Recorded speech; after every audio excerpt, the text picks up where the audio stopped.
So, na-meet namin si Kuya Pete mga 1 year after tayo nag-land, di ba? At that time, hindi pa tayo ready bumili ng bahay noon. Yeah. But nung nakilala namin si Kuya Pete, he left a really good impression on us. Pagkakatiwalaan siya, maayos siya kausap. So, nung ready na kaming bumili ng bahay, Siya agad yung naisip namin. yes. So, nilapitan namin siya. Tapos, yun nga, he started the process with us. Ang gusto namin kay Kuya Pete is hindi lang siya basta-basta para magbenta ng bahay. He makes sure na yung bibilin mong bahay is worth your money talaga. And he will give advice pa kung saan ka talaga makakamura or, you know.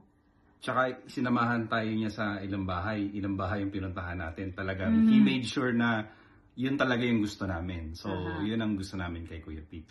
So, after naman namin makabili ng bahay, nung meron kami mga friends na ready nang bumili, naisip din namin siya agad. So, we referred a lot of our friends to him and hindi naman sila na-disappoint. So, and alam namin kasi hindi kami mapapahiya. Yes.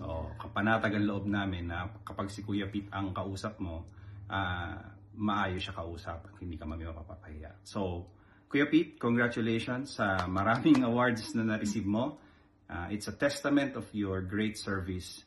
So, tuloy lang po ang inyong magandang pakikitungo sa mga tao, build trust, and we're proud we're your friends and we're proud to be your clients. So, congratulations and more power. Yes, deserve.